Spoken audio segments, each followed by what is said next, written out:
अस्सलाम वालेकुम दोस्तों, वेलकम बैक। उम्मीद है आप सब लोग खैरियत से होंगे। दोस्तों मैं आपका कारोबारी दोस्त इखलास मलिक हाजिर है एक और न्यू वीडियो, एक न्यू बिजनेस आइडिया के साथ। दोस्तों आज की वीडियो में जो मैं आपको बिजनेस आइडिया बयान करने वाला हूँ, आपके साथ शेयर करने वाला हूँ, इसमें आप जो है वो बहुत ज़्यादा पैसे कमा सकते हैं। आपने कम से कम एक दिन और ज़्यादा से ज़्यादा 10 से 15 दिन काम करना है, और हो सकता है आप एक दिन में इतना पैसा कमा लें कि आपको पूरे मंथ की जो इनकम हो उससे भी ज़्यादा हो। आपको ज़्यादा इन्वेस्टमेंट करने की भी ज़रूरत नहीं है, आपके पास थोड़े से पैसे होने चाहिए। अगर आप लोग बेरोज़गार हैं, आपके पास कोई नौकरी नहीं है, या फिर आप कोई स्टूडेंट हैं, देन आपके लिए सबसे ज़्यादा बेहतर मशवरा होगा कि आप है इस तरीके से पैसे कमा सकते हैं। दोस्तों सबसे पहले मैं आपको ये बात बताऊं कि ये वाला जो काम है वो मुकम्मल साल नहीं चलता। हो सकता है ये सिर्फ साल में चंद दिन ही चले, लेकिन ये आपको इतने ज़्यादा पैसे देगा कि आप सोच सकते हैं कि अगर आपने हो सकता है कि 10,000 रुपये लगाया है तो आप 20,000 रुपये कमा सकते हैं, यानी कि डबल प्रॉफिट कर सकते हैं या उससे भी ज़्यादा पैसे कमा सकते हैं।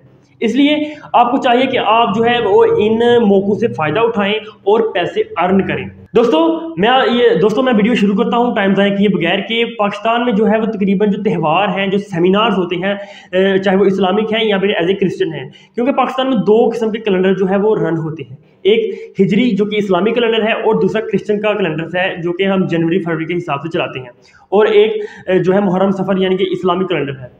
अब दोस्तों बात यह है कि इन दोनों कैलेंडर्स के हिसाब से ऐसे जो है वो मौके और ऐसे दिन आते हैं जिनकी मदद से जो है अच्छे खासे पैसे आप कमा सकते हैं, क्योंकि इन दिनों में लोग जो है वो ख़रीदो फरोख्त ज़्यादा करते हैं, सजावट वगैरह ज़्यादा करते हैं और इन दिनों को अच्छे तरीके से मनाते हैं।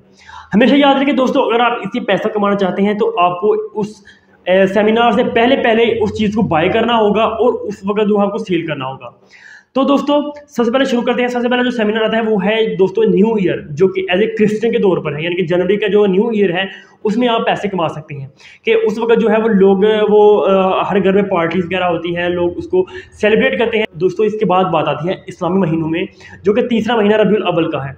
रबीउल अव्वल में दोस्तों आप सब लोग जाते हैं कि सब जो मुसलमान हैं वो इनकी खुशियों को मनाते हैं, और हमें मनानी भी चाहिए। शॉपिंग करते हैं जिसमें बैजेस वगैरह के खरीदो फरोख्त, झंडे वगैरह, लोग तैयारियां करते हैं, कपड़े वगैरह सिलाई करवाते हैं, और जुलूसों में रैलियों की शक्ल में दोस्तों इन चीज़ों को वो है मनाते हैं। इसमें भी आप पैसे कमा सकते हैं।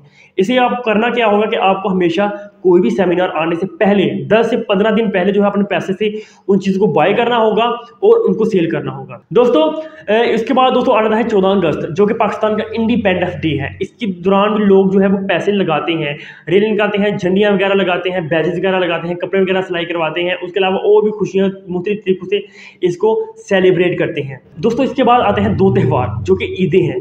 इस्लामी महीनों में दोस्तों ईद उल फितर और ईद उल अज़हा, ये दो ईदें हैं जो कि तकरीबन 2 महीने के वक्फे के बाद आती हैं। छोटी ईद और बड़ी ईद, लेकिन दोनों ही ईदों में दोस्तों शॉपिंग वगैरह होती हैं। बच्चे जो टॉयज़ वगैरह खरीदते हैं, जो गिफ्ट वगैरह एक दूसरे का शेयर करते हैं, कपड़े वगैरह खरीदते हैं, तो आप इन चीज़ों को भी दोस्तों इन चीज़ों से पैसे कमा सकते हैं। आपको करना क्या होगा दोस्तों, सबसे पहले दोस्तों आपके पास आपने देखना कि आपके पास इनकम कितनी है।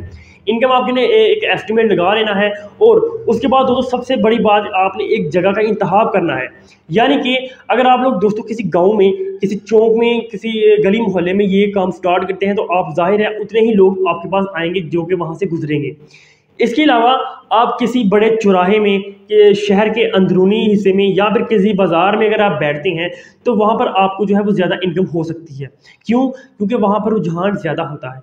अगर आप दोस्तों किसी बाज़ार में बैठते हैं, यानी अगर आप लोगों ने 14 अगस्त से पहले वहाँ पर एक स्टॉल लगा लिया है, तो जाहिर है 14 अगस्त से एक दिन पहले वहाँ पर रश इतना ज़्यादा होगा कि आप देख सकते हैं कि वहाँ पर जो लोग शॉपिंग करने आएंगे वो अपने बच्चों को भी चीज़ें लेकर देंगे, वो अपने लिए भी चीज़ें खरीदेंगे। ये सारी की सारी चीज़ें आपने दोस्तों मेंटेन रखनी है। आपको इसमें ज़्यादा इन्वेस्टमेंट की जरूरत बिल्कुल भी नहीं होगी। आप कोई फट्टा वगैरह भी लगा सकते हैं किसी चौक में, चौराहे में। उसके अलावा जो झंडे वगैरह होंगे उनको आपने दोनों तरफ जो है वो लटका देना है, ताकि लोगों को पता चले कि यहाँ से चीज़ें दस्तयाब हैं। आपने कपड़े वगैरह जो है वो भी उसी हिसाब से आपने एक मेंटेन करना है। कोई लकड़ी की रेडी वगैरह जो होती है वो बनवा लें, उस पर माल लगा लें और चलते जाएं और चीज़ों को सेल करते जाएं। अगर आपकी कोई शॉप है, कोई खिलौनों की शॉप है, तो वो तो सबसे ज़्यादा बेस्ट होगी, क्योंकि लोगों को पता होगा कि यहाँ से ये चीज़ें दस्तयाब हो जाती हैं, तो वो उस दिन भी या उस दिन से पहले भी आपके पास आएंगे और चीज़ें बाय कर लेंगे। लेकिन दोस्तों अगर आप नए हैं, या फिर स्टूडेंट हैं, या फिर आप बेरोज़गार हैं, आपके पास कोई काम नहीं है, तो आप थोड़े से पैसे 10 से 20 हज़ार रुपये जस्ट जो है वो किसी से उधार ले लें। अगर आपके पास मौजूद है तो सबसे ज़्यादा बेहतर है। लेकिन दोस्तों कोशिश करेंगे वही चीज़ों को आपने बाय करना है जो कि आपने देखा हो कि रन हो जाए। यानी कि अगर आप, ज़ाहिर है आप भी बनाते होंगे ये चीज़ें, इसलिए आपको पता होगा कि कौन कौन सी चीज़ें सेल हो जाएंगी। अगर आपकी दोस्तों ये चीज़ सेल नहीं होती, यानी कि पहली बात तो ये है कि ये सेल हो जाएंगी, लेकिन अगर कुछ चीज़ें नहीं सेल होती, यानी कि अगर आपका 70% या फिर 80% सेल हो जाता है और 30% या 20% रह भी जाता है, तो इससे ये होगा कि वो ख़राब नहीं होंगी, बल्कि वो आप उसको नेक्स्ट ईयर भी सेल कर सकते हैं। बल्कि उसके अलावा भी त्यौहार में ये चीज़ें जो है वो चल जाती हैं। उसके बाद दोस्तों बात यह है कि इसमें प्रॉफिट कितनी रखनी है। इसमें आप डबल प्रॉफिट भी कमा सकते हैं और ज़्यादा भी कमा सकते हैं, लेकिन मेरा मशवरा यही है कि आप ज़्यादा प्रॉफिट ना कमाएं, बल्कि 30 से 50% तक मार्जिन लेकर आप सेल करें, क्योंकि इसमें आपके पास जो है वो गरीब तबका भी आएगा, अमीर तबका भी आएगा। इसलिए आपने मुनासिब मार्जिन रखना है और क्वान्टिटी ज़्यादा रखनी। अगर आपका मार्जिन मुनासिब होगा दोस्तों तो लोग के पास ज़्यादा आएंगे, इसलिए इन चीज़ों का आप ख्याल रखें। जैसे कि आप जानते हैं नेक्स्ट आने वाले दिनों में ये त्यौहार आ रहे हैं, आप हर त्यौहार आने से पहले जो है आपने उसकी प्लानिंग करनी है, उसकी जो आइटम वगैरह वो लिख लेना है।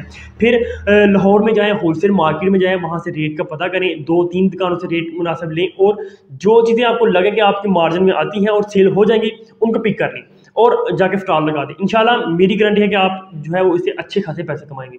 इसके अलावा दोस्तों एक और दिन आता है वैलेंटाइन डे, जैसे कि आप सब कुछ पता होगा, उसमें भी सेलिंग होती है। तो आपने इन तमाम त्योहारों को लिस्ट कर लें, जब भी यानी अलार्म लगा लें अपने मोबाइल पे के 2-4 महीने के बाद, यानी कि उस दिन से आने से पहले आपने अलार्म लगा लेना है 10-20 दिन पहले, ठीक है। वो जब भी अब रिमाइंडर आपको याद करवा देगा ये दिन आने वाला है, इसकी तैयारी करनी, और आपने उस हिसाब से उसकी तैयारी करनी है और उसका माल लेकर आकर सील करना है।